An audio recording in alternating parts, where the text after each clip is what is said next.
And we're live. Welcome back, everybody, to another episode of the podcast. It is episode 90. We are unmasked and back to normal. So our last episode was April 26th, man. That was 6 weeks ago. And Hard I've to been, believe. Hard to believe it's been that long. Yeah. So I'm trying to remember what all we have done since April 26th. Well, let's see. I'm looking through I've found the easiest way to kind of mark what I've done is to go back through my camera roll, on my phone. April 28th is when I went and picked up that axle. So I got to do a project with Dr. Bonecutter where we replaced a rear axle on a truck and had 2 or 3 of the drivers there with us. I've got video. I just haven't put it together yet, but wow, what an incredible experience. Trying to think, what else did we do in that time?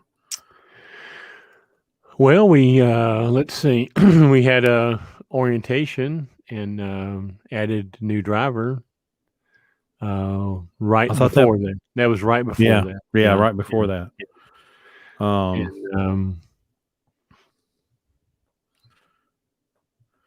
Yeah, we've just been busy as hell. That's what it is. I mean, it's been crazy. It has literally been crazy. It's hard to it's hard to not take advantage of this market. Yeah. And we're literally we've got guys now that are doing for the first. We've got a couple of people now that have hit 12,000 in revenue, gross revenue the past couple of weeks. Yeah, and it's been. I don't know if we've ever had. Maybe you 2 years ago, but we 10's usually kind of our. We jump for joy at 10. Yeah, that's kind of where we say, oh wow, we might it's a great week, but now we've got we're surpassing that and still not driving. I mean, I'm looking at the miles. I'm looking at we're really not driving any more miles. Right. Guys still getting home on the weekend. It's not like we're well, and it's we've had to deal with some adversity. We've had to deal with some truck stuff. I've pretty much been down 2 weeks. We got one of the lease trucks that we lease. The Larry's favorite truck, the 2001 Classic. Amazing. Once we got the motor apart, I'm surprised the thing even ran. It ran great, and the fuel mileage was horrible. And I think now we know why. And so it's probably 3 or 4 weeks ago, I stopped to get fuel and I noticed coolant running down on the ground, and I was losing coolant out the head gasket. And we're like, okay, well, something's going to have to be done. So we talked to Rocky, the owner, and, he doesn't want to give the truck up, and he's got a guy down in Florida that can do an in-frame. And so I drove the truck down there, and head gasket was blown in 3 places, 2 bad injectors, a broken rocker arm. I don't know how the thing even ran. Now, I just drove it yesterday. We got the motor put back in, and I drove it back from Jacksonville yesterday, and unbelievable, how good that truck runs now. So I've been 2 weeks, driving back and forth to Florida, and it's just really hard with everything we've got going on to sneak in a podcast. We talk about it. Oh man, we need to do a podcast, and then trying to find the time where we're not on the phone constantly, dealing with stupidity like we had to deal with last night with a TA. And then trying to get Zeke's truck running, has been, my best friend Zeke that's been on the podcast before, bought a truck, got a great deal, and still has a good deal. It's just been a lot of work. a lot of work on Carl, a lot of work on us, and and then keeping 8 drivers going. It's definitely been busy. We stay busy. We got a new driver starting next week.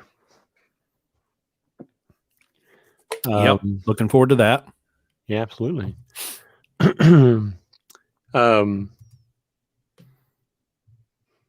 I would like to address something though. We have not been shy on this program about inviting people to go through the application process.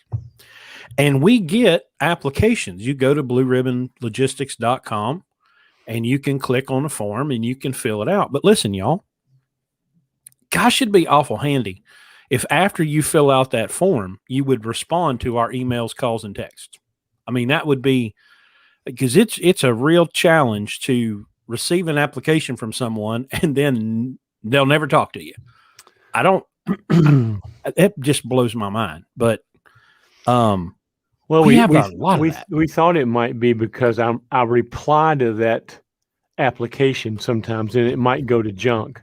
Yeah. But now I've started sending not a reply, but just a email that I originate. And we've actually texted some people, and yeah. But we, about that too.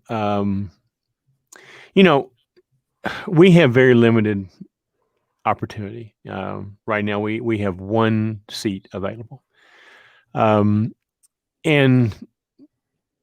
we don't want to discourage you from applying by any means, but understand that if you've only listened to the latest podcast or 1 or 2, when we schedule that Zoom interview, it's going to become very obvious that you don't understand the lunatic of this program. This is not, you're going from your job where you are to a job here. And the only difference is the name on your paycheck. It's drastically different. And it's, I would recommend before you send in that form that you at least go back and do at least the first 49 through what would you say, Chris, 60, to get the basic philosophy of what we do here and how it's so different. And because there's just, we want for people to be interested, but we say this jokingly, we're not really looking to hire a truck driver. This program is designed to change your identity from an employee to an employer. And that may sound different, but you're, as a self-employed person, you're the employer and the employee. And so that's what this opportunity is. It's not a job that you're going to come here and retire from. You're going to come here for a year and a half and you're going to learn how to become a business person in the trucking industry.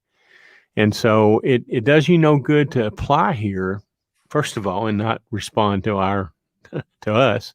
But even more importantly, there's some things in that application that are there for a reason. If you've only been in the industry the last couple of years and you've got an automatic restriction on your driver's license, it's not, you're not going to be considered here, because we only have a couple of automatic trucks.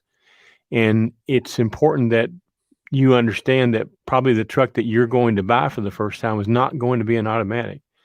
And so you have to have that, foundation, we strongly feel that if you're going to a CDL school and that's all they're going to let you do is have an automatic restriction, that I think you're getting ripped off, There are places you can go and learn how to drive a manual transmission truck. And if you're going to do this, that's what I recommend you do, because it's just some of the basic skills that you need to have to do this job. So and then the other thing is the experience. if you've if you've not got the experience that we ask for, you're not going to qualify because Landstar's restrictions. So that it just observe that those are all there because we have to vet the number of applications that we get. If it doesn't meet those criteria, then you're probably not even going to get a reply.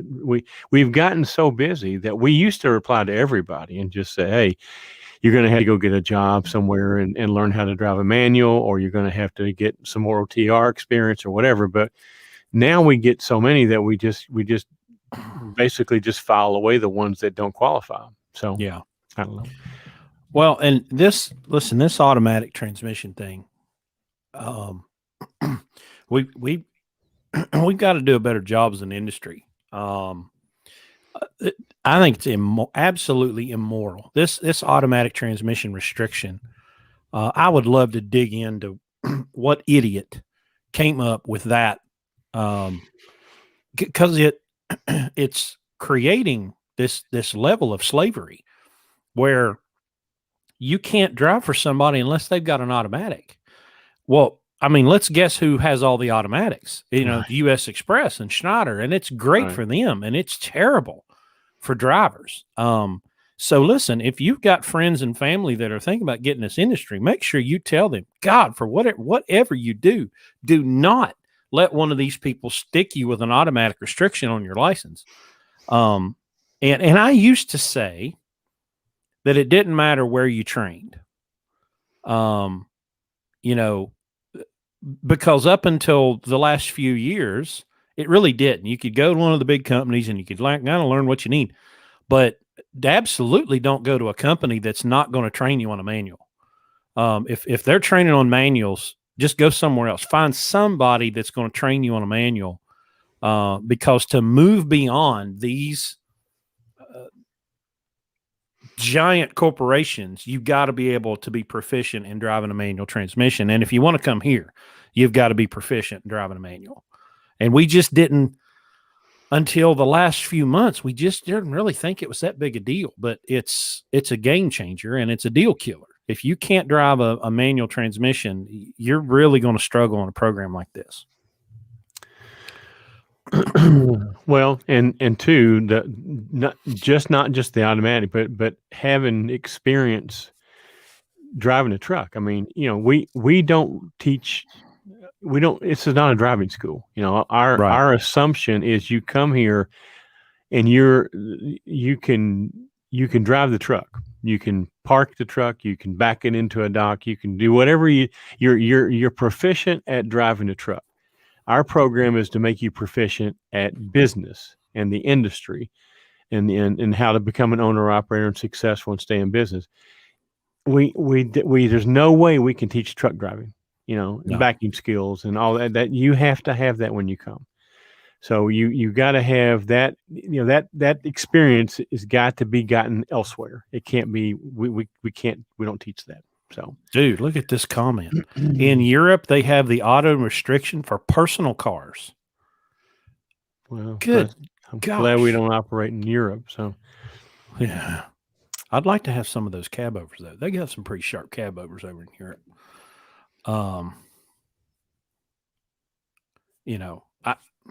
Well, I mean, let's talk about the reasons why. Okay. Again, our program is all about minimizing risk. Okay. And, and while I'm on this, let me remind everybody, because we get a lot of people who criticize this because they think that I'm telling everybody to go buy an old truck. Understand that our program is directed toward the first-time truck buyer, first-time owner-operator. You've been in business for 10 or 15 years. I could care less what you drive as long as you can afford it, okay? So that's not who we're talking to here. We're talking to people that are interested in becoming an owner-operator and not be one of the 9 out of 10 that fail. And the reason that most of those people fail is because they assume too much risk.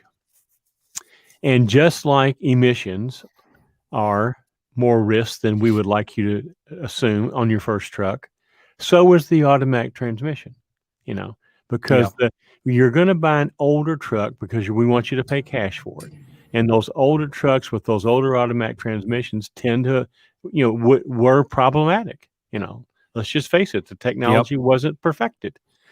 So that's the reason why, probably the truck that you're going to buy at the end of this program is going to be an 07 or older 10 or 13 speed, because you can put 2 million miles on one of them and never go into it. We've proven that over and over again. So and people are going, well, I've got an automatic that got that, and there are exceptions obviously to that. But as a general rule, those vehicles are not going to be as dependable, and the repair bill. I remember back when these first came out, there were people that literally got put out of business because those transmissions could not be fixed, and they spent $10,000. I know of a case where a person spent $10,000 and it still wasn't fixed. So that's what we're trying to avoid, and again, it's everything we teach is minimizing the risk so that you can stay in business long enough to save up the money to go buy a newer truck with non-mech if that's what you want to do. Yeah. Right? Yeah. It adds an unnecessary layer of risk that we shouldn't have to worry about. And I mean, I've driven the first gen automatics. They weren't bad as far as drivability. I mean, good grief, you spend most of your time in high gear anyway. And I've driven a couple of the newer ones, and they're pretty slick, but I can't personally trust. I mean, guys, getting some of these manuals that have been road hard and put up wet. Well, what have they done maintenance wise to an automatic? It's just unnecessary risk is what we're getting at. And that again is the thing with the emissions trucks. It's unnecessary risk for not much gain. I looked at a truck in Florida, pretty solid truck, been sitting for 7 years. So going into it, I knew we're going to have to replace every piece of rubber on that truck. I mean, everything was dry rotted. But we made an offer on that truck that we knew we could obtain the truck and we could do what we needed to do to get it on the road. And it was an automatic, it was a 3-pedal automatic. And the reason that we were willing to risk on a 3-pedal automatic is a 3-pedal automatic's really easy to convert to a manual. Now, 2-pedal automatic's a different story. Right. That's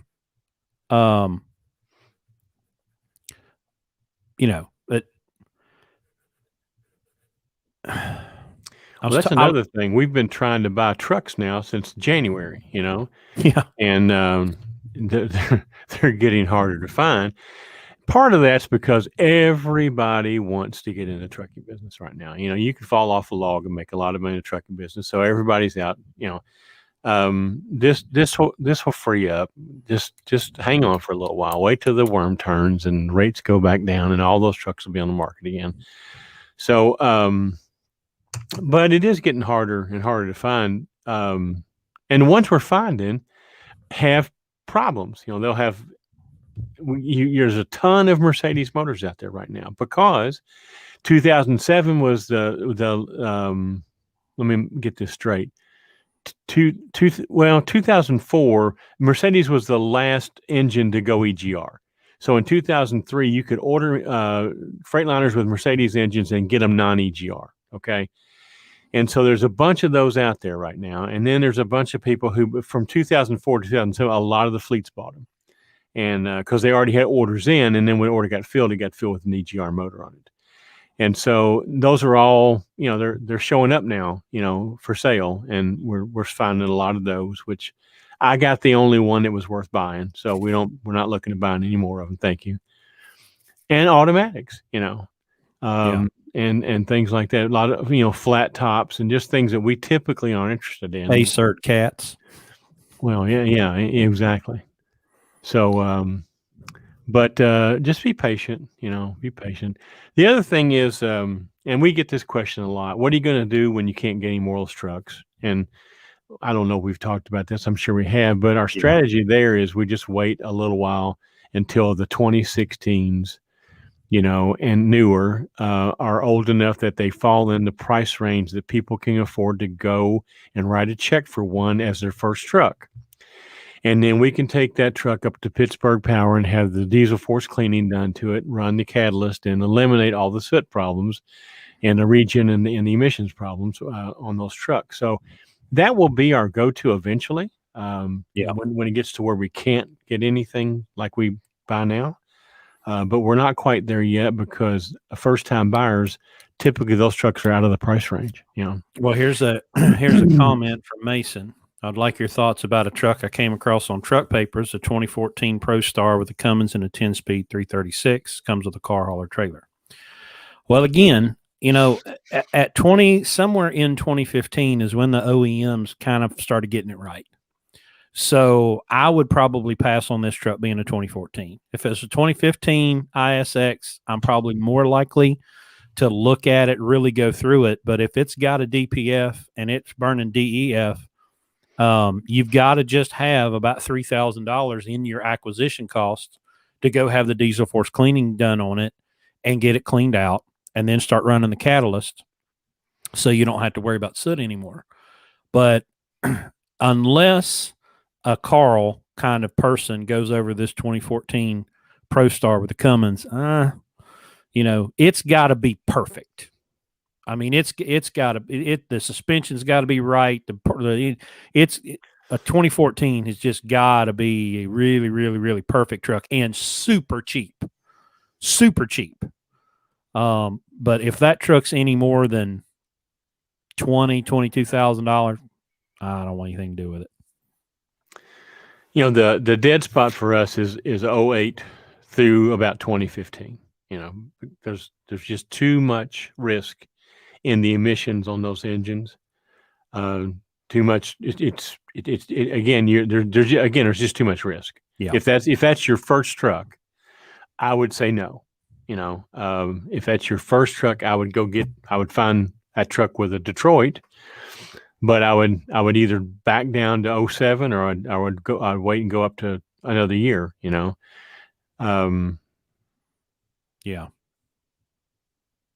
And I am impressed that you had the rear end ratio. Yeah. There is not any truck I've looked at this year where the seller knew the rear end ratio. Zero. And most of them don't even know how to find it. So they've bought this truck and they've driven it until the point where they're going to sell it now, and they never once knew what the rear end ratio is. So here's something. This is a nice little sidebar. Right to repair. Now, are you familiar? We did an episode on this, I think. That's Noah. Right to repair. You remember this? Yeah. So right to repair, it really chaps my ass. The basic premise is everybody's mad at OEMs, and John Deere is usually the one that takes the most beating on this, because people will say, well, John Deere, or insert name of OEM here, won't give us access to proprietary information and systems so that we can repair this piece of equipment ourselves. Now, well, PACCAR is a huge example of that. Yeah. Now, here's my issue. You're going after the OEM, and they're guilty, right? They're part of the problem. I'm not letting them off the hook, okay? But the people that really deserve the blame for this problem are the psychopaths and mass murderers in Washington that came up with all this horse shit in the first place, because they wrote laws that they had to put systems very, very complex emission systems on these vehicles. And the OEMs are in a position. I mean, they don't have to do nothing.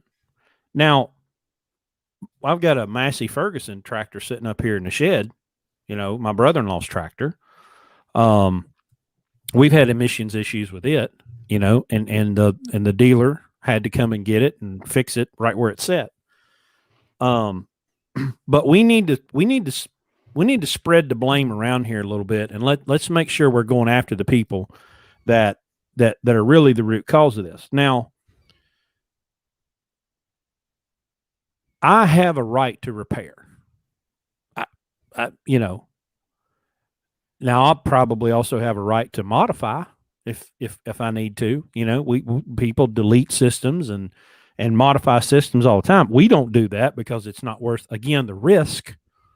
The reward is not worth the risk that you take monkeying with an emission system and then getting shut down and having to spend all kinds of money. But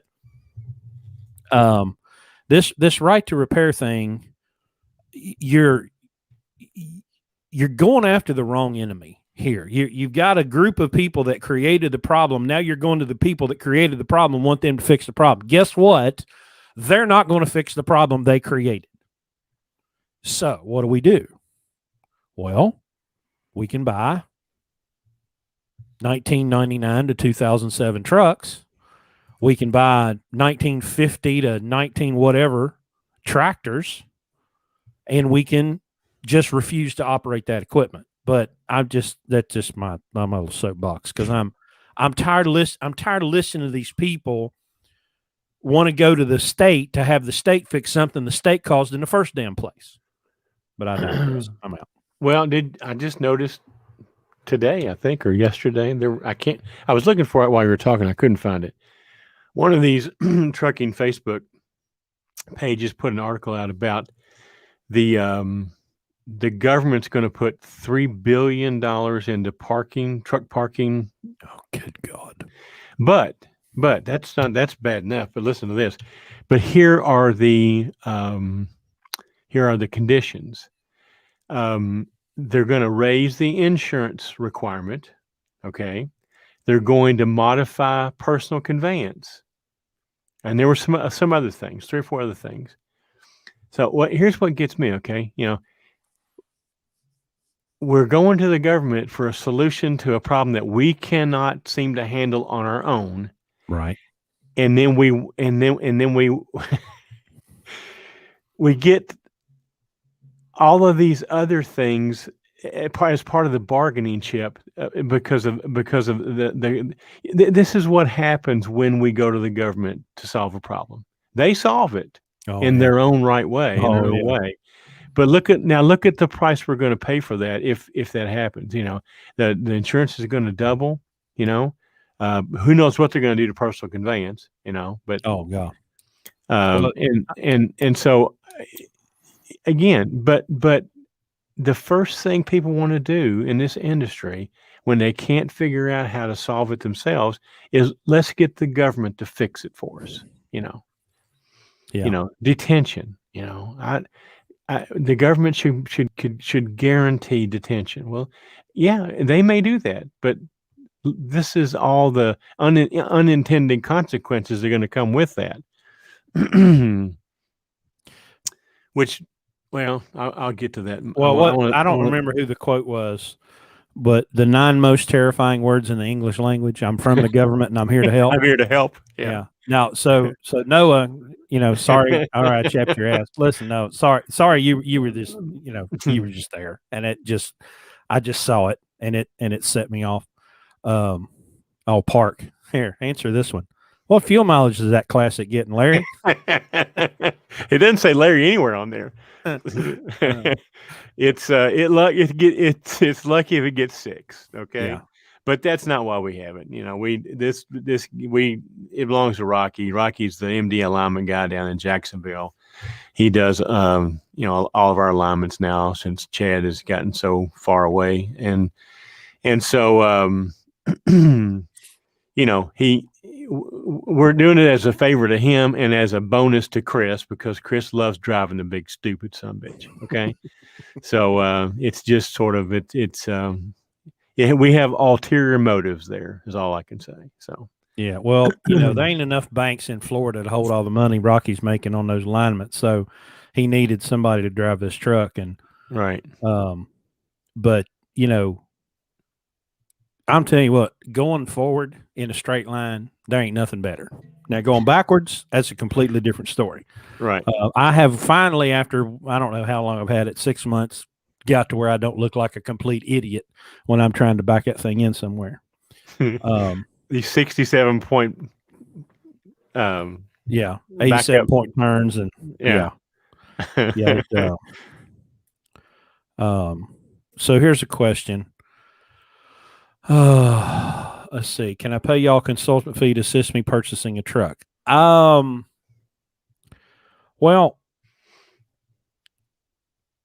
I can give a consultant fee anytime you want to. Just mail the check. Listen, you can pay me anything you want to pay me, and I'll cash the check. It's hard for us to do that. I'll tell you why.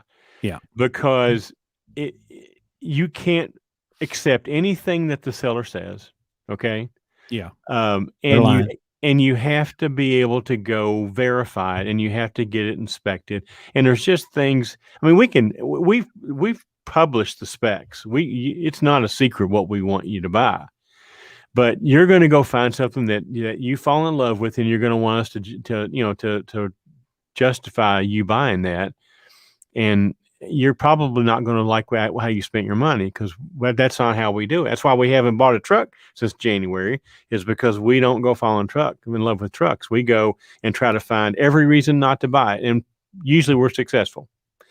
So, it's a hard thing to do. I mean, we spend a lot of money looking at a truck. I mean, we took Carl all the way to Michigan, I mean, that's not cheap taking him up there. We spent a week with Chris in Florida, looking at a truck. So it's not an inexpensive deal, but we know what it's like to buy one and not have the homework done, because that's also very expensive. And I can give you an example or two of that. Okay. So, all I can say is that do your homework. Don't get in a hurry. Don't fall in love, and you've got to get somebody to look at that knows what they're looking at, Right. And I'm all about staying close to home too, because I mean, we had a great time. It was a fun 1,400 miles in 36 hours or whatever, with Carl. But man, like I think the guy that asked the question, I think he's in Florida, maybe. You need to do some networking, and you need to do some relationship building, and you need to find somebody that is like a Carl that will go. I mean, when we take Carl to look at a truck, it takes a minimum of an hour or longer. I mean, he is under it. He's on it. He's in it. He's looking at everything. He's pulling the plugs on the differentials. He's pulling the plugs on the transmission.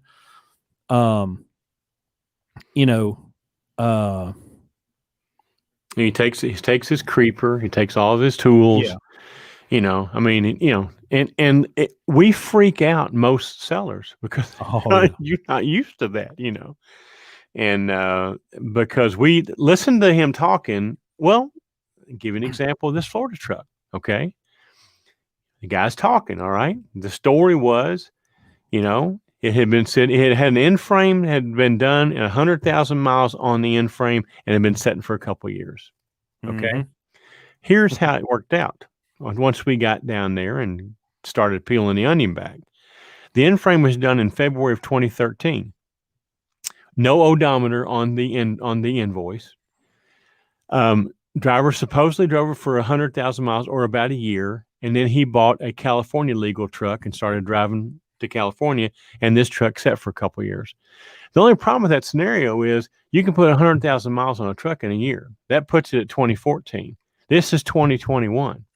Now, I pointed this out to the guy. He really didn't have a response to that, except Yeah. because it's 7 years it sat, not a couple of years, you know. So, and again, the guy probably didn't, he wasn't trying to intentionally mislead, but that's just an example. You just have to verify everything, Yep. and there was some question about the end frame because it was done in an independent shop. There was hardly anything itemized on the invoice. He did eventually come up with a Freightliner parts purchase invoice, but looking at that, Cylinder kits. it was cylinder kits. That's it. Nothing had been done to the top end, nothing been done to the valve train, So now you've got a truck with 1.4 million miles on the valve train and it hasn't been touched, So and this was a documented end frame. Believe me, most end frames are not documented. Unbelievably. Now Rocky just spent what, $15,000, $17,000 on end frame. Okay. Now, we've got tickets for everything. All right. Because people don't usually spend that kind of money and not get a receipt.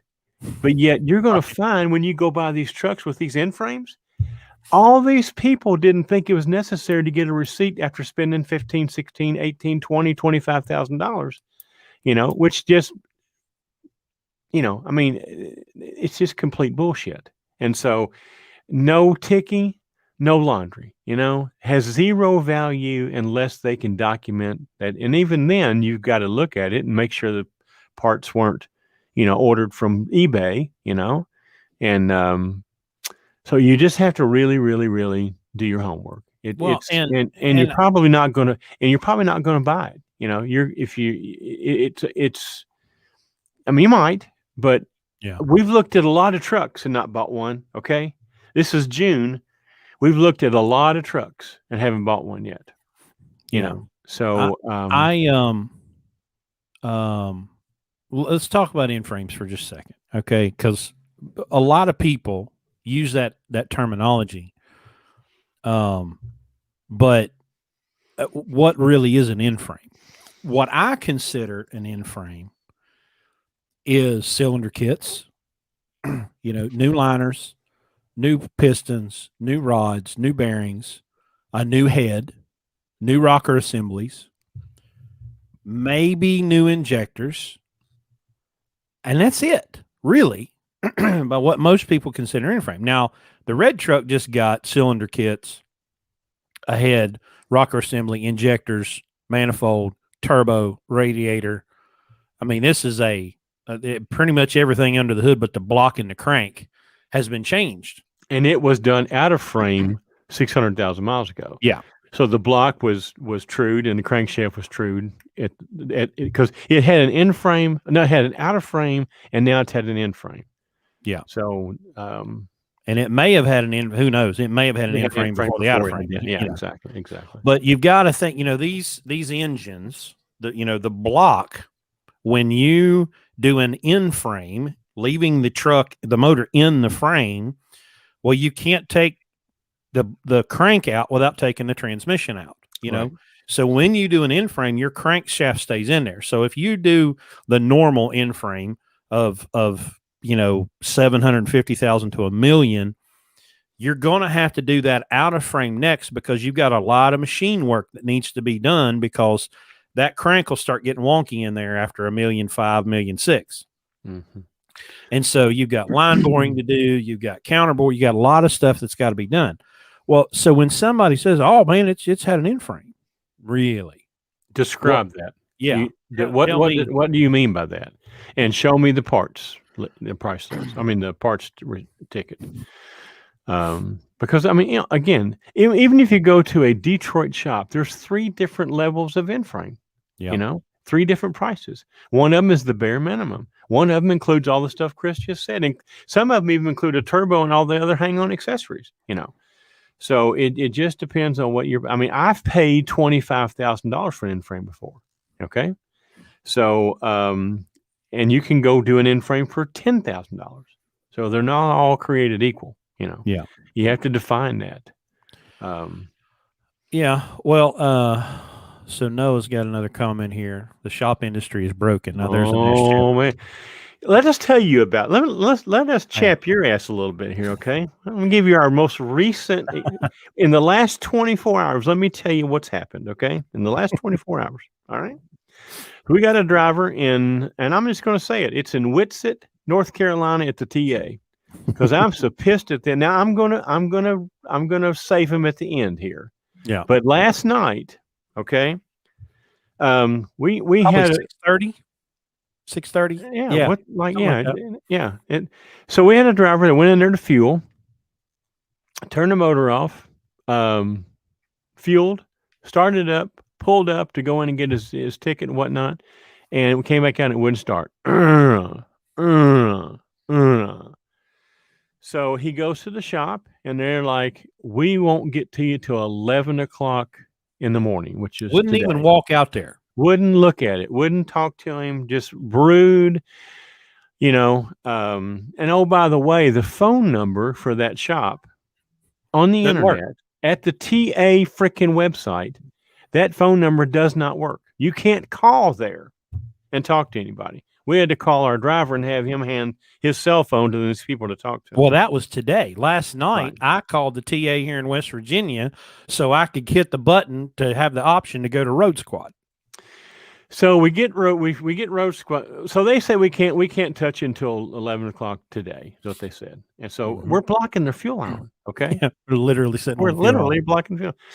So we Chris and I, as we normally do, we get our back to back in the foxhole and we start fixing these problems. Okay, so I called Road Squad and I got a hold of a pretty decent guy.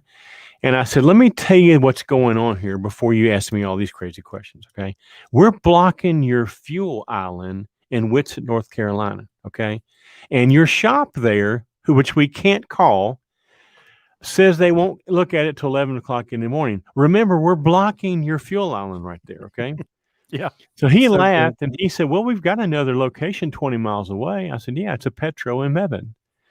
He goes, let me call them and see what they can do. So he calls them, calls me back, and says they're going to be there in an hour, and they'll fix it right there on the spot. I said, perfect, beautiful. So this guy gets there. It wasn't quite an hour, more like 2 hours, but anyway, it was 20 miles away. And so he gets there, and they somehow or another they came up with the diagnosis that the starter had just gone tits up. Okay, bad starter. So they check the TA where the truck is broken down, and they claim they don't have the starter. Okay. So they check the Petro where the guy came from. They don't have the starter. So, okay. So he's going to have to sit there all night. At least he's got a good parking spot for free. Okay. And so he's going to sit there all night, and Chris and I are going to go to work on finding the starter this morning as soon as everything opens. Okay. Well, Chris happens to be at the Hurricane TA dropping off another truck today, and he just says, hey, look up a starter for this VIN number and tell me what it is. She looked it up, and there was 2 or 3 different starters that would work. One had been superseded by another, and then there was an optional upgrade, but any of those 3 would have worked. Okay. Yep. Well, guess what? We get a hold of Whitsett by having our guy go in there with the phone. Guess what they got in stock down there? The starter that they said they didn't have last night. Okay. Yep. Because they didn't bother to follow the super session that the one they had is the one that's actually for the truck. And the Petro in Mebane, where the guy came from, also had that starter. So they both could have had the starter last night. They could have put the starter on. Problem solved. We'd have been gone. So it's now about 3 o'clock or 4 o'clock. Okay. The starter has been put on, but the new starter is not cranking over the truck either. Matter of fact, it's even worse. It's deader than a hammer. Won't do nothing. So won't do nothing. Okay. So this I don't even know what name to use. This person, amoeba that has wrenches and boldly stated it must be a locked up motor. So we go from needing a starter now to, well, it must be a locked up motor. Motor locked up. Motor locked up. Yeah. So it's into shift. So he packs up and leaves. He's Yeah, gone. he just leaves. Okay. Gone. Just leaves. To So the house. here's where it gets a little bit better. Now it started off a little rocky because this guy who just came on inherited this nightmare. Okay. Yep. And I'm about to the point now where I was getting ready to give one of those Larry Long specials that Chris talks about. Okay. Yep. But this guy, he saves his ass at the last minute. Because he starts, I said, now look, if we find out, because now they're saying that, well, maybe the batteries are dead, so all right, well, let's check that out. So you're telling me that the guy didn't check the batteries last night before he put a $400 starter on the truck? Well, I don't know, I wasn't there. You know how it is. It's they can't agree with your logic, but they just go, well, I wasn't there, I don't know. But they put a starter on and they didn't check the batteries, right? So I said, well, what happens if you check the batteries and that's what's wrong and this starter wasn't the problem? What are you going to do? He goes, well, I don't know. I said, well, what did he say, Chris, about working on his own car? And I finally said, well, what would you do if it was your car? Well, I guess I'd take it off. I'm like, there we go. Thank you very much. Because you can see where I'm going with this, all right? Yeah. So we get a phone call a few minutes later. Well, your truck's running, everything's fine. Really? Yeah. The guy who is such a big freaking hurry to leave because it was his time to leave, left a cable off the starter. Okay. So it didn't have any power. Yeah. Okay. The starter that he put on had no power. That's why it wouldn't turn over. Okay. So they hooked the cable up to it. Truck starts up. He leaves. I said, whoa. What about the starter that you put on there last night? Is it actually bad? So he said, that I'll tell you what, I'll go get it tested and I'll call you back. So he tested the starter was bad. And so it all worked. Had the guy put the cables on, it wouldn't have been a problem. Had they found the right part number last night in their own inventory, which again, we're so spoiled by the TA and Hurricane because they're now look, they're not perfect, but they're a hell of a sight better than the ones we get outside of Hurricane. Okay. Yeah. And I hate to admit that because, West Virginia, they're bigger rednecks and hillbillies than Kentucky people. So I think the only state I can make fun of, all right, is West Virginia. So, but to their credit, they typically help us fix all these problems we encounter at other TAs and Petros around the country. And we're really swelled by the fact that had Carl been working on that and the shift changed, he'd still be there today working on it if it wasn't fixed. Yeah. He wouldn't leave till it's fixed. But that's why we love Carl. That's why we're going to make Carl a millionaire. Okay. And Carl is on a very well-deserved vacation right now. Right. And I almost texted him. I was so close to being like, hey, buddy, are you able to talk right now? Because I'm fixing to drive to Whitsett and whip some ass, because I was so fed up. Because, let's think about this. Okay, here's this driver, just got loaded. He's headed home. He's headed home to see his wife and his baby. Yeah. And instead, he's sleeping on the damn fuel island because these jackwagons can't type on the computer like I watched Kristen do at the TA and Hurricane this morning, where she went to Freightliner and she got the part number. She went to Delco Remy website. She put that in. Boom, there it pops up. You can have this one. You can have that one. It literally took her 3 minutes while she's taking phone calls to look this part number up. And these jackasses have left this guy, have robbed him of his home time. They're doing a damn restart on the fuel island at TA because these jackasses are too stupid or lazy or both to fix the damn truck. He should have been home last night by, 1 o'clock in the morning. But no, can't have that. So Noah, see what you started here? This ass chapping, okay? This is just the most recent one, okay? We could go into many, many others, but you know what? Let's go. The Larry Long special did get handed out this week, so let's go ahead and go that one. Now we're not going to pull anybody's pants down because we're kind of building a relationship here. But we tried a new shop, needed a clutch. All right. Now look, we've done enough clutches that we know we're going to be, depending on who does it, we're going to be in that $1,800 to $2,500 range, for your basic clutch job.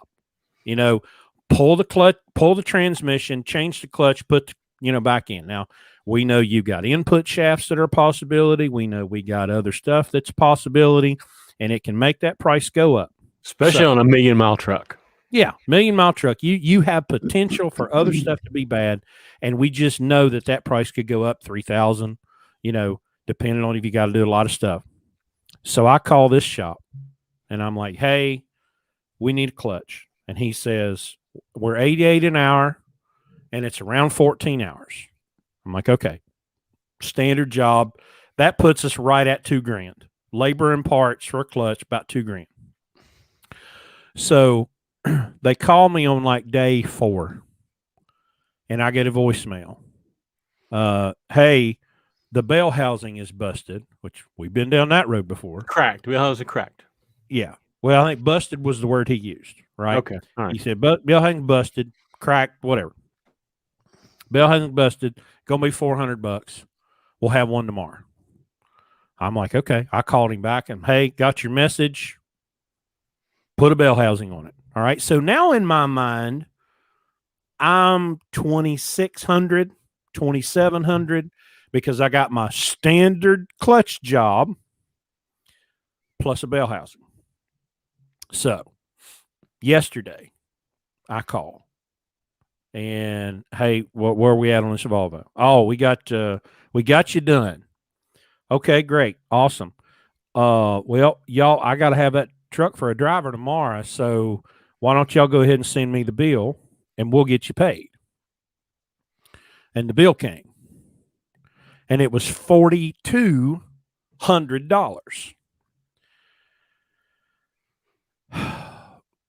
So we start digging in line by line to this bill. Well, when we find out, well, we've put motor mounts on it. We've put U-joints in it. We've rebuilt the shift tower. We've had to put new cross shaft and lever and all this stuff that 1.5-mile truck, I'm not surprised by at all. What I'm surprised by is I never got a damn phone call, input shaft, clutch lever, fork, lever, bushing. Nobody ever said a peep. They said bell housing. Oh, okay. Well, hey, great. So this bill goes from what should have been about $2,600 to $4,200. All right. So we get, and it's like 4:45 on a Friday afternoon. Yeah, It's some real context close to here. closing. Okay. Time. Yeah. So you know how quickly those guys want to get out of there, as in the previous story where the guy just dropped his tools and walked off the shift when the shift was over with our truck out on his fuel island. So we get this guy on the phone who is he's kind of the contact guy, right? He, as we find out, he ain't got authority to do jack shit, but he is the guy that answers the phone. And we start asking some questions, and standard this and standard that, and well, it's a 14-hour minimum. Okay, 14-hour minimum is $1,800. No, $1,200. 14-hour minimum is $1,200. $850 clutch. We're at $2,000, $2,100. Then you tell me a $400 bell housing, and so he gets the Larry Long special. And I had to mute my phone because I was laughing so hard, because when the Larry Long special comes around, Larry gets real sarcastic real quick to the point of saying basically, so basically what you're saying is you don't give a shit if we ever come back. You couldn't care less. He made the mistake of telling me that they had trucks backed around the block. They were so busy that they really didn't have time to give a rat's ass about us. Right. That was where that's where it went wrong for him. Okay. So we end up getting the service manager on the phone. Well, wait a minute. There was 3 people, but we got him, then we got somebody else, then we got the shop foreman, then we got the service manager, by the way, who had us on speakerphone with the 2 owners of the company. Right. And I said, look, I'm going to credit you to an extent here, because our experience has been that we'll say to, hey, shop, put a clutch in it. And then we get it back and they say, boy, motor mounts are junk. Well, that'd have been a handy damn piece of information to have when the transmission was laying on the ground. Or well, your rear main seal's leaking awful bad. You didn't fix it? Well, no, you didn't tell us to. Okay. So, and I drove the truck today. These guys did an incredibly thorough clutch job, right? It's probably as good as everything involved is probably as good as it has been since 2000 when the truck was built. They did a super quality job. The problem is they didn't bring us into the loop. And this guy says, with no irony whatsoever, well, most everybody just tells us to fix it. And so I think part of what is going on here is that here around the valley of West Virginia, all the other shops have chewed everybody up and spit them out so many times, and these guys do quality work, and people are just fix it. Whatever it takes, don't ask, don't bother me, don't call me, just fix it, because they at least know they'll do a quality job. We've done a lot of piecework with them. They've done drive lines and stuff for us. Everything they've always done has been quality. But this issue of communication, where even the service manager's like, well, man, I'm busy working on trucks. I ain't got time to sit in the office all damn day. And I'm like, okay, so a 10-minute phone call is not worth losing a customer because you didn't want to be bothered. You're too busy. You couldn't go in the office. You couldn't make a phone call. You couldn't point at somebody and say, hey, you go make the phone. So we're not completely done with them. And we got a little discount. They came off the price a little bit, and here was another common thing that we encountered: this materials and environmental bullshit. Okay, so there was $110 on there for that category, shop supplies or whatever. Yeah, but when you look at the ticket, every freaking screw and wire tie and brake cleaner was itemized on the bill. So I'm like, well, let me ask you a question. What's the shop supply charge for that all this stuff here doesn't fall under? Crickets. Well, it's just I'm like, well, wait a minute. It's got to be one or the other. If you're going to itemize it and I'm going to pay for all of it, why do I have to pay a shop supply fee on top of that? Well, anyway, that was the first thing they took off. So that was an easy $110 right there. The other thing we got here's the problem that we ran into. The bill was almost double, okay? And nobody called us and told us anything about it, all right? So that's what caught our attention, all right? And then as we dug into this, it just got more and more fun to hear these guys squirm because they talk out of both sides of their mouth. A standard clutch is 14 hours, okay? Now, it's just like in-frame. The description of standard varied greatly depending on, which side of the fence you were on. All right. So now we find out that, turning the flywheel, that's standard. Okay.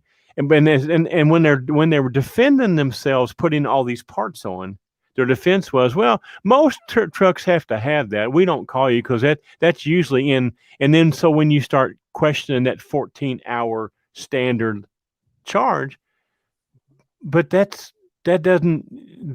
standard thing didn't include all this stuff. But you just said that most trucks have to have that. It's standard procedure to have to do this input, but yet the price you gave us didn't include that. So that's where it kind of broke down, is that it was a little bit. We went from 14 hours to 21 hours. Yeah. And he wanted to tell me how the mechanic clocked in on that. I'm going, let me tell you about my experience with watching mechanics being clocked in on that. Okay. I have been there. Watching the mechanic clocked in on my truck, go scratch his ass, go to the bathroom, go eat lunch, go outside and smoke, jump in a pickup truck and run down to get the parts to fix my truck. And I'm like, wait a minute, I could have gone and gotten that part. Okay. You just keep working on the truck. So I know how that clock shit works. Okay. Yeah. That's why we have a thing called flat rate. Right. That's right. And right. It's exactly right. So anyway, they eventually came around and figured out that and here's the problem is that most people don't call them out. Okay. First of Yeah. all, Schneider and US Express and Swift, they just write the check. They never question anything. All right. We don't pay any bill without looking at it, because how many percentage of the time do we find a bill that doesn't need to be adjusted, Chris? Almost every time. Yeah. Yeah. I when I first started doing this, I went in to pay a bill, and I just happened. I said, let me see the bill. And I was charged like $130 for wire. I'm like, what kind of wire did we use for $130? And so they said, well, we had to have about a piece of this wire. I go to the parts guy. What they done is the parts guys had charged the roll of wire to me. Mm-hmm. And I said, well, I need the rest of my wire that I'm paying for. And they just looked at it, because I just get sarcastic when I get pissed. Okay. And they go, what do you mean? I go, well, you charged me for this roll of wire. I only use 6 inches of it. Where the hell's the rest of it? Yeah. So, and they don't, they just look at you like, what the hell are you talking about? So we don't pay any bills now. We don't allow our drivers to assign a bill until we look at it, because most of the time there's an error on it. Okay. Get charged twice for the same oil filter, even on a simple thing as just a PM, Yeah. A PM, a lube job includes checking the gearboxes. Yet half the time they charge us for checking the gearboxes when it's included in the lube. Now that probably sounds trivial, but when you've got 10 trucks, it adds up. It's just like everything else we preach about, buying fuel cheap, because a penny's this is a business of pennies. All right. Yep. And if you don't watch them, your costs get out of line, and I just don't like getting screwed. So, no, and I love screwing with people too. So I get a little bit of entertainment value out of this. I get a lot of entertainment value out of it. But what amazes me is occasionally you get one of the, like a TA, they call them the TSA. I don't know what that means, but the person at the counter. And my favorite ones are the ones that act like I'm taking the money out of their pocket, which I think to an extent you probably are, because a lot of them get paid on commission. Yeah. If you don't believe it, get your Landstar inspection down there and find out. Yeah. But it amazes me, even here at Hurricane, I've had literally conversations with the shop manager where I will say to him, dude, I don't care to pay for what actually happened. Right. If it took 8 hours, charge me 8 hours. But if it took 5 hours and Carl was clocked in for 8 hours because he's been drug in every direction to help these other guys work on somebody else's truck, well, no, I'm not going to pay Carl to work on somebody else's truck. I'm not doing that. But if it literally took him 8 hours, charge me 8 hours. I'm happy to pay it, because I know it actually got fixed. Right. That's the game changer. And it all goes back to relationship. I know that I can call Carl or Q down here. Q's Carl's on vacation, so Q's working on one of our trucks. And I know Q is going to do a good job. Now, there's some of these other boys in here very inexperienced, and I know I'll let them do a supervised PM as long as somebody's watching them. But there's no way I'm going to let them anywhere near something that's important, unless Carl's standing over top of them or whatever. There was a comment in here somewhere about wouldn't be surprised that, if no one's working in these shops, everyone's sitting on home on their ass. Look, we're at a crossroads right now as a society. And I see it here in the homeschool community, where people are just now kind of figuring out that we have got to flip the switch on this programming that we've had over the last, 30 years. Or just go to college. Just go to college and get a degree and everything will be fine. And it's not fine. You come out with more degrees in a thermometer and don't have sense coming in out of the rain, and you're absolutely worthless in the marketplace. You have no skill. You don't know how to do anything, but boy, you got a bunch of pieces of paper that, you can hang on the wall that aren't worth the paper they're wrote on. We've got to get people work ethic, and we've got to get people in the trade. Mike Rowe is the master. He's the king right now of getting the trades back up to making them respectable professions again. Because we are running out of. I talked to a guy that does an auto shop, one of the best around here, and he's like, when I retire, I don't know what's going to happen, because who's there waiting to replace these guys as they go out, like this old boy that rebuilt the motor on the red truck. I mean, I saw him. Good God, he looks 97 years old. I don't know what's going to happen when this guy goes away. Is I sure as hell hope he's training somebody. I mean, dude rebuilt an engine in a day and a half. I was going to say, literally rebuilt that motor in a day and a half. He broke it down on Friday, and on Saturday it was running. I've had end frames take 3 or 4 weeks. Yeah, this guy does it in a day and a half. Crazy. And I bet there's not an end frame that's done better, because I mean that thing runs like it's called a dog. Rocky says he's only in his 70s. Well, he looks 92.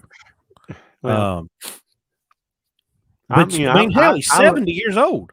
I look pretty old for 42, don't I? Right. Yeah. I'm a 76 model with high mileage. But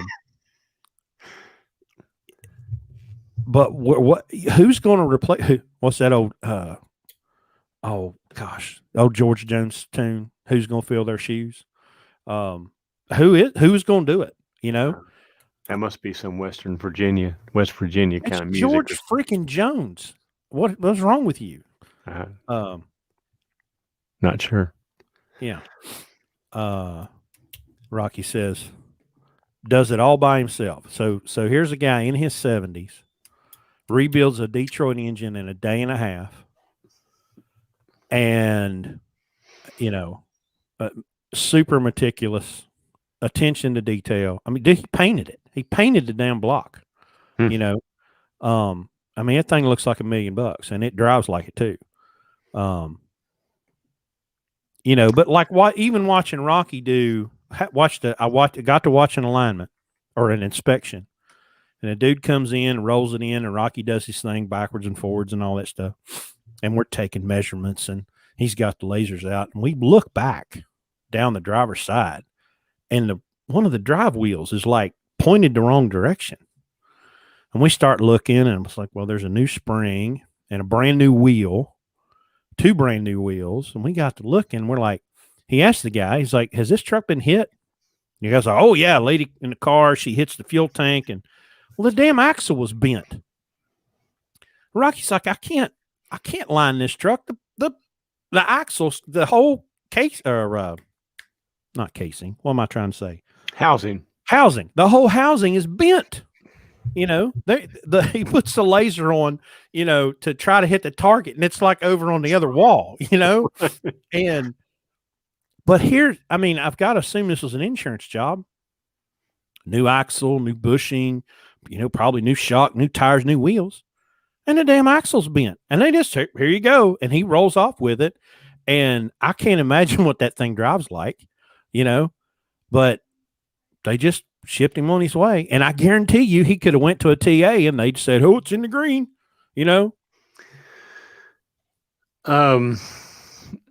We've been going a long time. Let's hit on a couple of things. All right, go ahead. We do have one seat open. If you're interested in our program, learning how to become successful owner operator, understanding how business affects this, and how to learn how to navigate the Landstar system, we'd like to talk to you.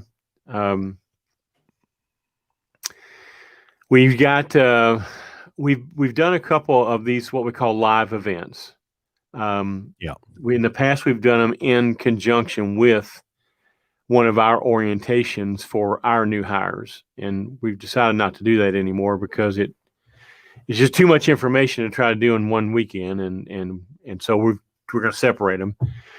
So we're going to put on our third live event probably in late July. We're trying to nail down some things right now, some details.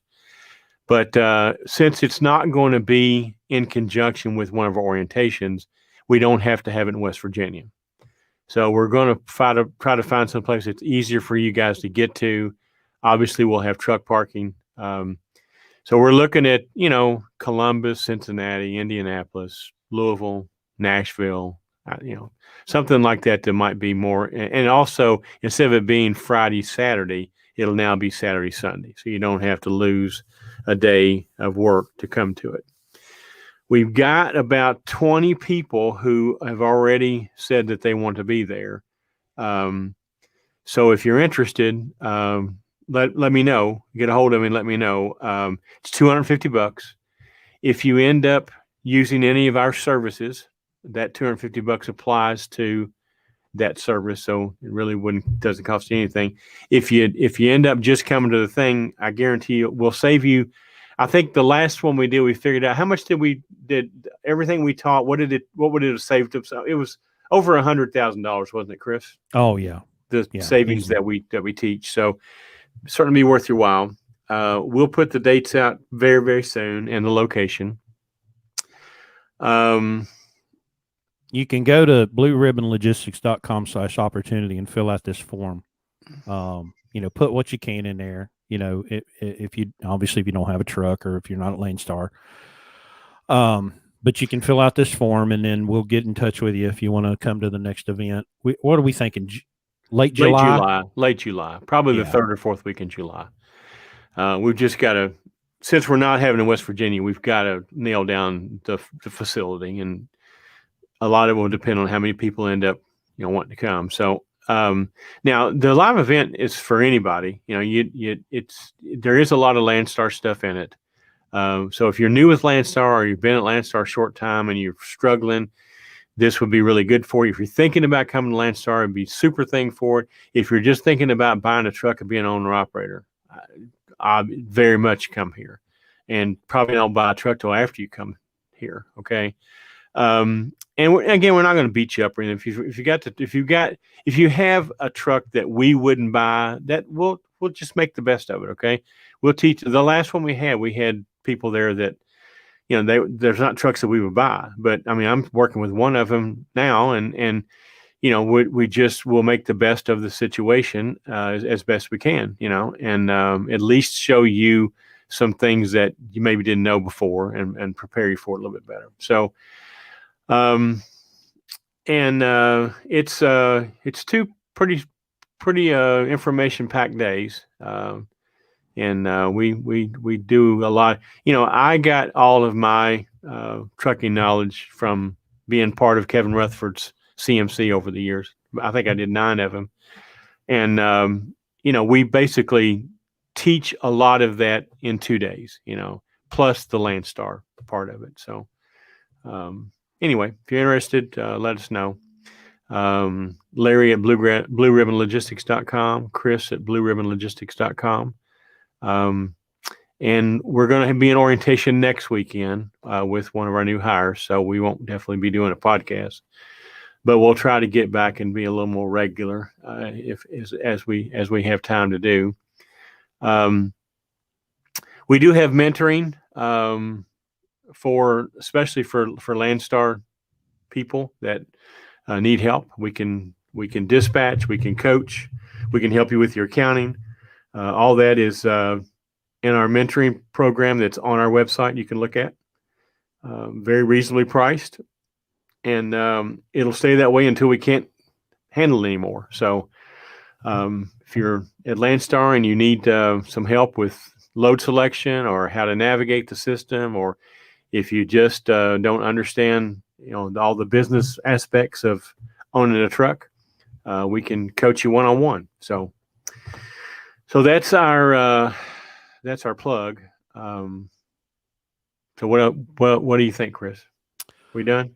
Well, we've got this title, Unmasked and Back to Normal. I guess we should just kind of touch on how, the things are returning to normal in the world. I never wore masks and all that crap anyway. But I'm seeing, especially over the last 2 weeks, you just don't see the stuff anymore. So pretty much what that means is we're coming to a point at some time in the next 6 to 12 months. This gravy train that we're in is going to come to an end, and you better be ready. This is not going to last forever. You're not getting what you're worth right now. You're getting a whole lot more than what you're worth. And I know there's a lot of people that are like, oh, like they were in 2018. Finally, I'm getting what I deserve. No, you're not. You're getting the benefits of a lot of manipulation, a lot of stupidity. There's just a lot of really dumb stuff that's happening right now. Well, I mean, it's everywhere. Everybody wants to get in you can go on Facebook now. You can build a trucking business without owning a truck. I mean, yeah, everybody wants to jump on this bandwagon, and here's the problem. If you think that this is normal, it's not. Okay, this is nowhere close to normal, and the pendulum swings, and when it swings as far as it did this way, that swing the other way, equal and opposite reaction, all this will go away. 25, 30, 40% of owner operators will go out of business. All those trucks will be on the market cheap. Yep. It just has to correct, has to auto correct. We're in an extended bubble. Normally, historically, these bubbles go about 18 months, and then the other cycle is 2 or 3 years. We've been in 2 or 3 years on this bubble. So this is why you can't assume that doing business without minimizing risk and controlling costs, you might get away with it now. But if you don't know how to do it when it's time to tighten the belt, you're going to be in trouble, And on top of that, you shouldn't be breaking even right now. You shouldn't be making just a little bit of money right now. You should be banking a ton of money right now, because it doesn't get better than this. And you've got to make hay when the sun shines and put it away, because you're going to need it when this thing turns, Well, and that's one of that blessing and curse thing we've talked about with Landstar. There's nobody cracking the whip. There's nobody going to tell you when to get off your ass and go run. And so now is the time to be going out and doing $11,000, $12,000, $13,000 a week. Now's the time to be running 3,000 miles a week and doing 5 loads a week. And, there's never been a better time.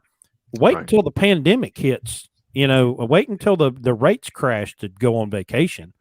Good God, you ought to be out here taking wheelbarrowfuls of cash to the bank, but people get complacent and, oh man, the rates are so good. I only got to work 1 day this week. Yeah. And they think this is normal. And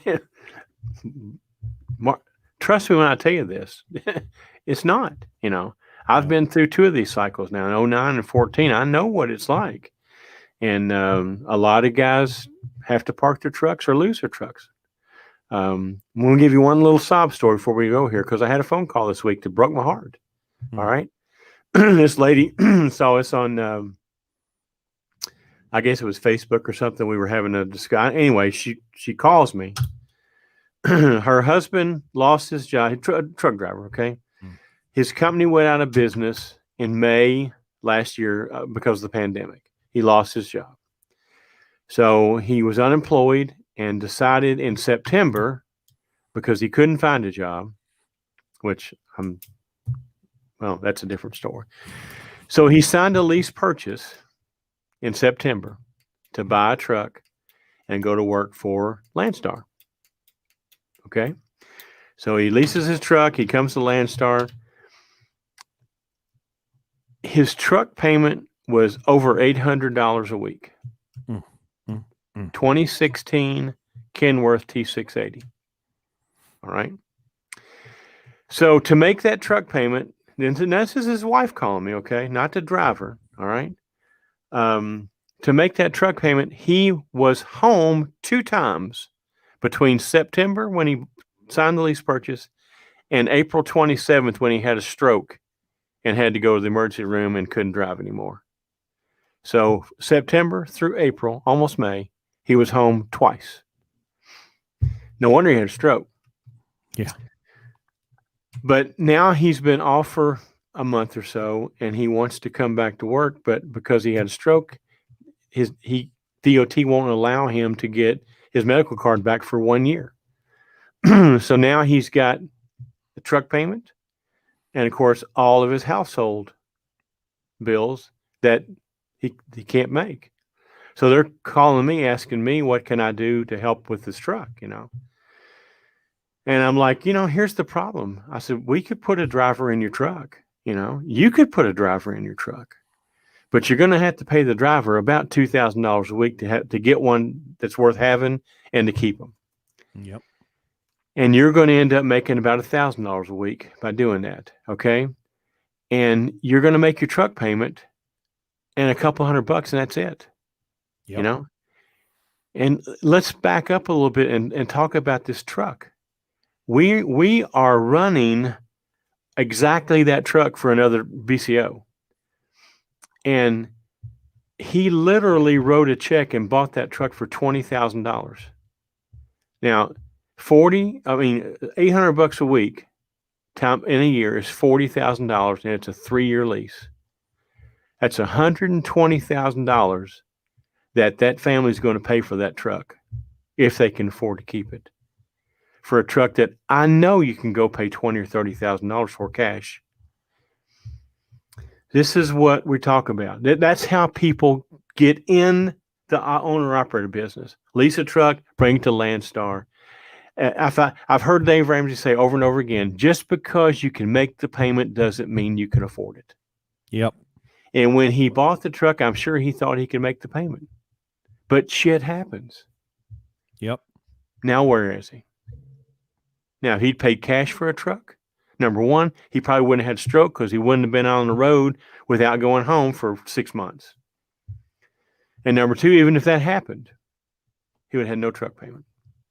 And with no truck payment, I could easily have put a driver in that truck and given him $1,000 a week to pay their house payments with. I mean, their house bills with. Yeah. So you see, we're not the lunatics.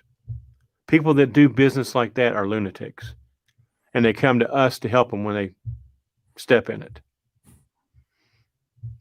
And there's no solution. That's why we get so, passionate about this.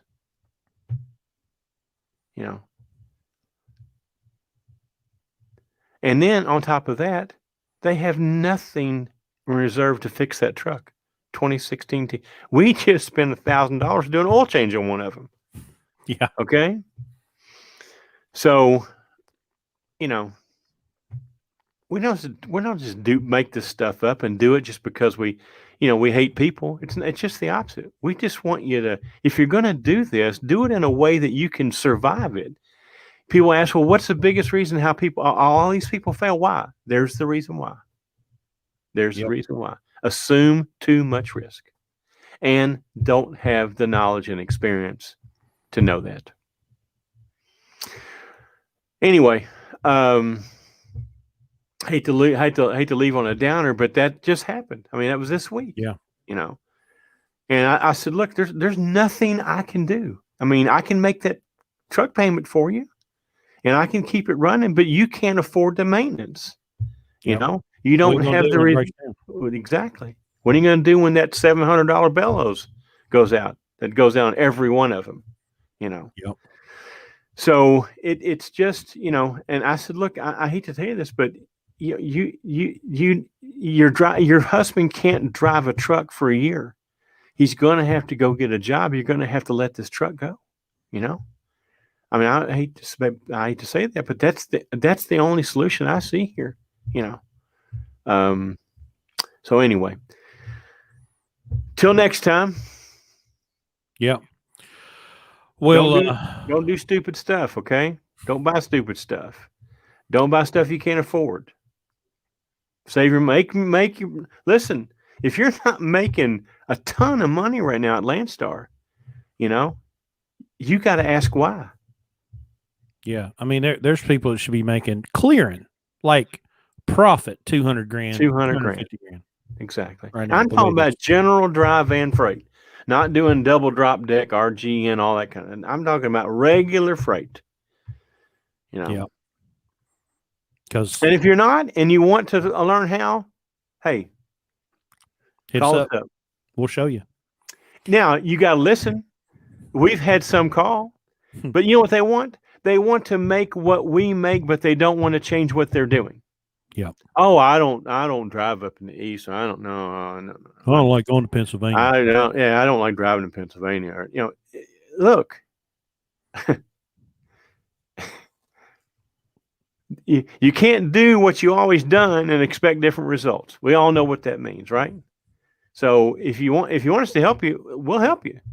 But by all means, you've got to be coachable, and you got to listen, and you got to do what we do if you want to get what we've got. And I'm telling you right now, we're busting it. That's why we haven't got time to do this podcast. We're too busy making money. Yeah. It's I have to take a wheelbarrow to the bank every day. I'm telling you, it's a lot of work. I have to get dressed. I got to go get in the damn car and drive to the bank. I mean, listen, I need a break. I need a vacation. So. I'm looking here. Let me grab a couple comments right here before we go. How much should layover pay be if waiting 2 days? What do you recommend? Well, you take what you can get. I mean, sometimes it's getting blood out of a rock, accessorials are stuff you got to fight for. Layover, detention. All negotiable. There's no standard. And if you're at Landstar, you got to have the agent go to bat for you with the customer, which they may or may not, depending on their relationship with the customer. If there's a broker involved or a 3PL, whole different story. And understand, even if you negotiate it, you don't get paid until the customer literally pays that bill. At this moment right now, okay, with 10 trucks, I have a detention outstanding right now since October of last year and December of last year and February of this year that I have not collected on yet. And the freight bill's still alive. So the customer is billed. Yeah. So it takes perseverance to get it. The question you're asking, that's all negotiable. I've gotten $500. I've gotten $100 for layover. It just depends on how good you are at negotiating, how willing the customer is to play ball, and your relationship with the agent. So, here's another one. Who you guys recommend for insurance at Landstar? Gallagher is known to be high. Here's the thing. Okay. I use Gallagher because Gallagher will insure anybody. All right. With this truck that we're running for Rocky. All right. When we got that truck from him, he had his insurance through OIDA. I forget what he said he had to pay for us to put a driver in it to drive it from Florida to West Virginia. It was unbelievable. Hundreds of dollars. Okay. So for a trip. Basically for a trip. And everywhere else you go, the driving record of the driver is scrutinized. They might not even insure you. You go to Landstar and go to Gallagher, there are no questions asked. Okay, anybody that qualifies with Landstar qualifies. So I use Gallagher. It's convenient. If you're talking about bobtail, it's $33.98 a week. Okay, if the physical damage depends on the value of your truck, but I don't. And we've had 2 total losses with Gallagher. 2 total losses, and I've never had anybody ever question my rates have never gone up because of that. And when I got 10 drivers, I can't afford to have my insurance canceled because we have a driver that got a ticket, So the scrutiny is what I can't take, because I don't want to have to shop for insurance every month when one of the drivers gets a ticket, or has a little fin. We had a little tiny fender bender. Hell, we got sideswiped by another truck, Yeah. Another insurance company that would go against me. The windshields were replaced. We must replace 10 windshields a year, probably 20. And that literally is a claim, just like an accident with an insurance company. Okay. So never has anything ever been said as long as I've been at Landstar with Gallagher. So I don't, Now, pick your battles. That's not one. There's some work involved. Larry's had to get Mr. $400 an hour involved, to get what's owed. I mean, he fought and fought and fought to get. Well, money. that wasn't so much Gallagher as is the trucking industry has this stupid insurance practice of stated value. Stated value insurance is what it's called. Right. And that allows you to state the value that you want to pay to insure your vehicle until there's a claim, and then it's market value, and it's up to you to justify the difference.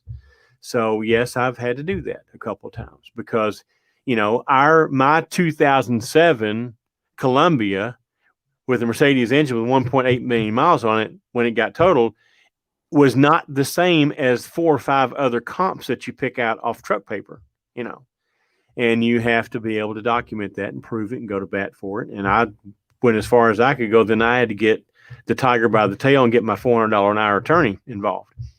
So, but I got a check. Okay. Yeah. So, but that's not Gallagher. That's just this stupid trucking insurance deal. Yeah. Where else do you go and you can pay whatever you want to insure your car and pick your own payment, basically pick your payment. And then when you have a wreck, they're only going to pay you what it's worth. That's just crazy. Yeah. A couple more. Does Landstar do car hauling? No. Do you coach owner operators outside of Landstar? Yes. Go to the. We can't dispatch you, but we can coach you. Okay. So go to blueribbonlogistics.com/mentoring. Opportunity. That's where you fill out the form. Is that what it is? Okay. Yeah. All right. But you can go there and you can come to we're having a live event late July. We talked about that earlier. Yeah. We'll get some more information about that out as we get it together. But yeah, we can coach you outside of Landstar. It's just not going to be Landstar specific, but accounting practices, business practices, maintenance, controlling cost. Yeah.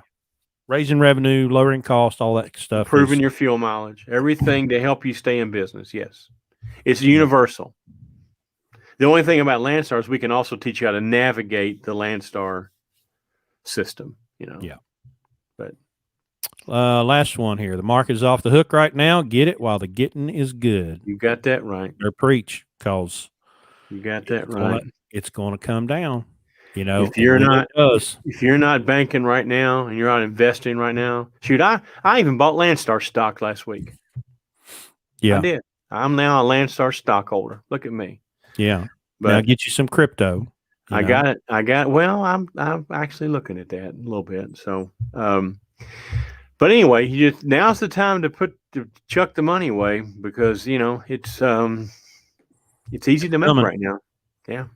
The storm is coming. I said this is the easiest business I've ever been in, and it's even easier right now. Yep, absolutely is. All right, y'all, we're going to shut her down here. I would love to say I promise we won't wait 6 weeks, but we probably won't.